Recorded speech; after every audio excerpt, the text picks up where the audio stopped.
Hey everyone, and welcome to the Hopcast. Thanks for coming back, everybody. I'm Brad Chmielewski. My name is Ken Hunnemeder. This feels like it's been a little while. Yeah, it does. And we need a pick-me-up. We've been slacking. Yeah, let's get into some coffee beer. All right, so we got two different kinds. New, one's brand new, one's seems new too, right? Yeah, also, pretty brand new. It doesn't even really have a back label on it, so this isn't going to market. It was just sent to us. Okay. So I don't know what the plan is for their release of this beer, but it is actually not even from a brewery. This is from Tugboat Coffee out in Addison, Illinois. I had to do some digging to find out where it's actually being made. Okay. But, and then we also have the new one from Goose, the Fulton St blend coffee blonde ale. Okay. I think this one's supposed to be a IPA. Correct. But probably less coffee than the Goose beer. I don't know. We'll find out. Which one do you want to... Should we start with the blonde, or should we start Yeah, IPA? let's start with the blonde and then move up to the IPA, say. Yeah. I would tend to guess that this is probably going to have a little bit more hop character, so let's start there. Well, it's wax, so it's all sealed in there. It's super special. All right, so them up. All right, let's do it.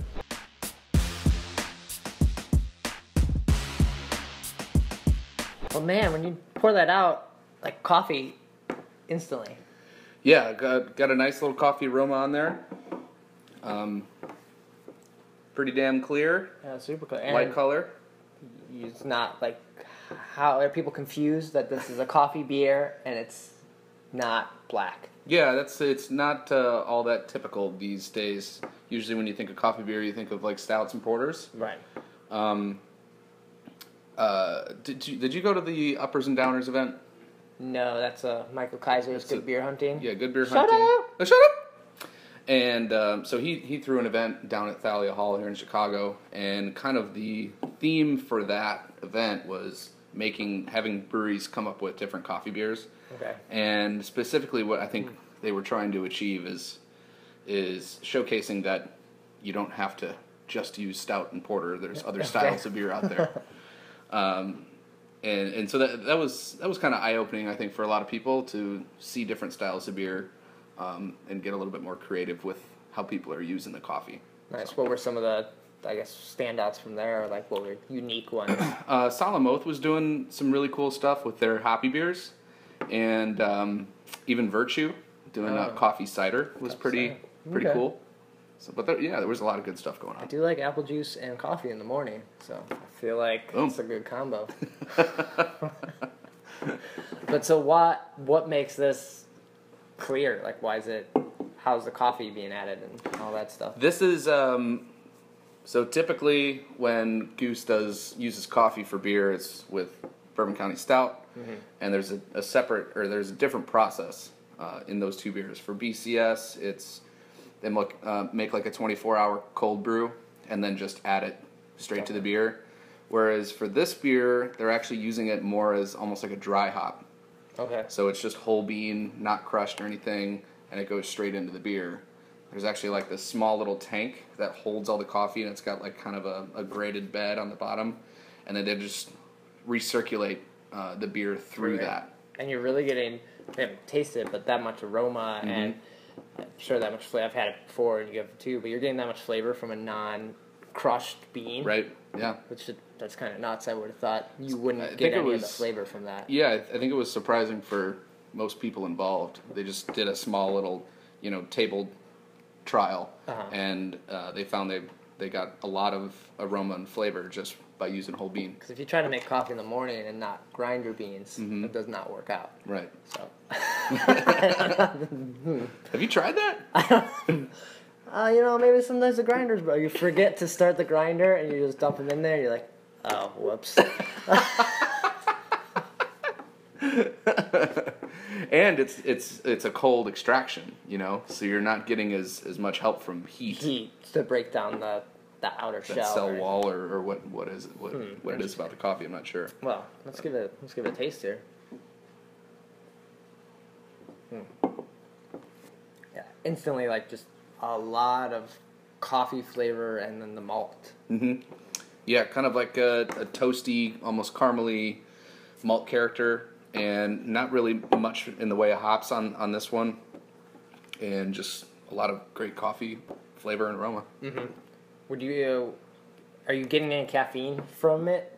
Like, even though it's not crushed or anything, so you still get Definitely, yeah.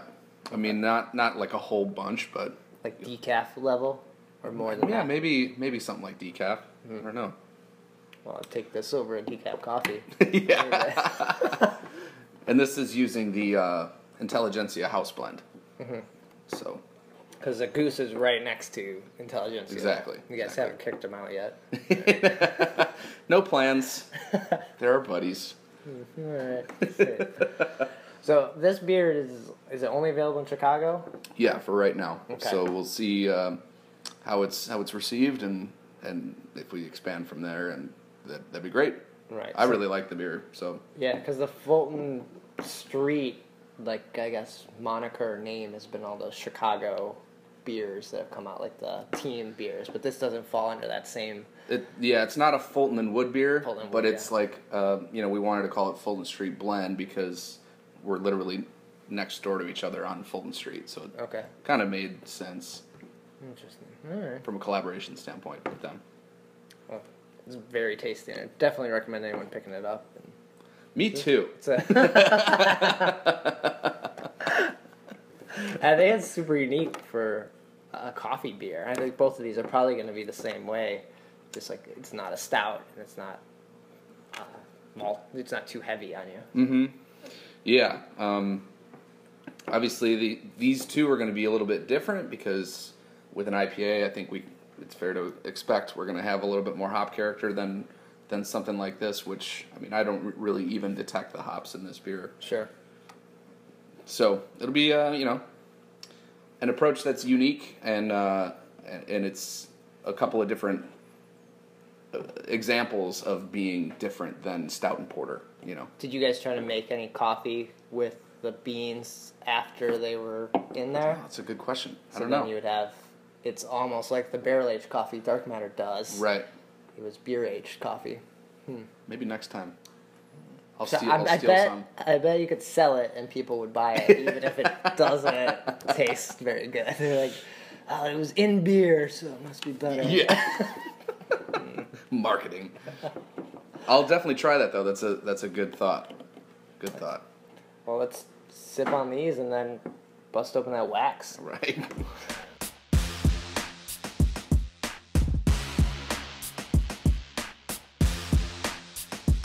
So our episodes usually get drunker, but we're starting with coffee beers. So we got a little uppers and downers, man. Pep. Yeah. Pep in our drinking. Might even us out a little bit. Yeah. Hopefully. So now we got the Tugboat. It says collaboration on the little boat, so it's a collaboration beer with Ram. With Ram, that I did some digging, and I can't remember the blog who got a similar package in the mail as we did, but they must have dug around or called them up or something. But yeah, they were claiming that it was a collaboration with the Ram Brewery, which has different locations, like a brew pub. Yeah, like a rock bottom kind of thing. Yep, same type of model. So. Well, let's go into it. I think we got like a Stars and Stripes kind of label, so perfect for Memorial Day weekend when we're drinking this now. In Chicago, yeah. Let's do it.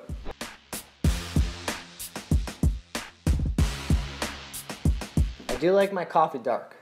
Mm-hmm. And this one's definitely a little darker. Yeah, a little darker, a little cloudier. A little is much cloudier. Yeah. Not seeing through this. And we kind of have a weird citrus coffee aroma going on. Yeah, I almost think it has more hops on the nose than coffee. I think the first smell was that tropical hop, and now I kind of get like a burnt smell. Yeah, I totally agree with you. There's like a kind of a citrus-like note, and then the coffee presence that's there is very sharp and kind of burnt. There's something breakfasty about it. That like. Now it's orange juice and eggs? Yeah, now it's orange juice and eggs. Coffee Instead of apple juice, maybe I'm off orange juice today. Out of apple juice. You're going to start drinking beer for breakfast, like every day. Oh, man. be a rough start to the day. Well, if it's coffee beer, then it might be okay. Yeah, might be all right for you. Well, cheers. Let's give it a try.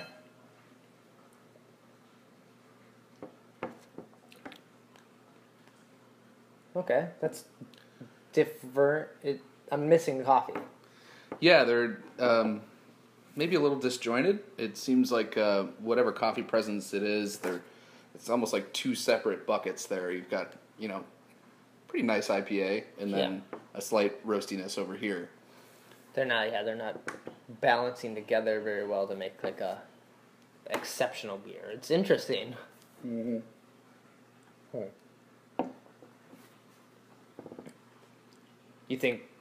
Do you think maybe a different hop would help to like bring that together more, or is it an IPA like you had this one from Solemn Oaths at the uppers and downers? Did that balance, or did that have a similar? That one was pretty intriguing for me because I feel like the roastiness and hoppiness kind of compete sometimes, and they were able to get that where it really kind of they played off each other pretty well. Mm-hmm. So that was impressive just from a logistical standpoint and how you incorporate coffee.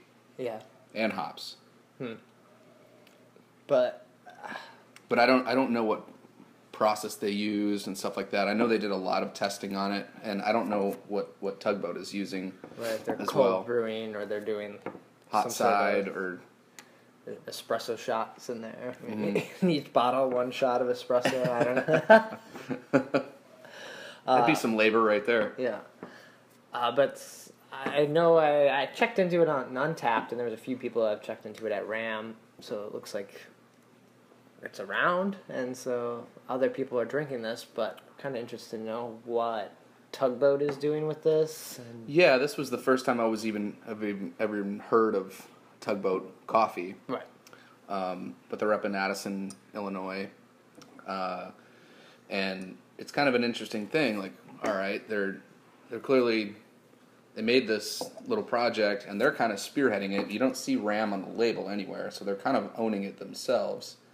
And what's their end goal with it? It must be to bring it to market. Right, or if they're sending it to people like us. Or open a brewery themselves and maybe be a coffee, an upper and downers cafe kind of Boom, thing. There you go. So we'll see what, if anything, kind of pops out at a Tugboat. Mm-hmm. Certainly an interesting beer to try. It's interesting. It's nice that it's not infected. There's nothing wrong with it. No, not at all. Maybe just it's clean beer.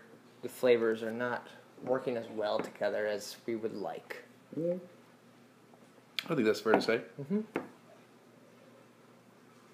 But coffee and beer, man, two things I love. Yeah, you and me both. So, and when they can come together in such harmony, just brings peace to the world. I mean, who doesn't like coffee? There's very few people. Well, they're not my friends.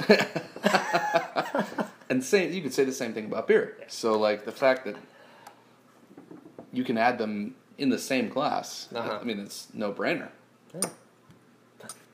All right, we'll sip on this and probably open this other Fulton Street blend and drink some more. Let's do it. Well, thanks for watching. Cheers.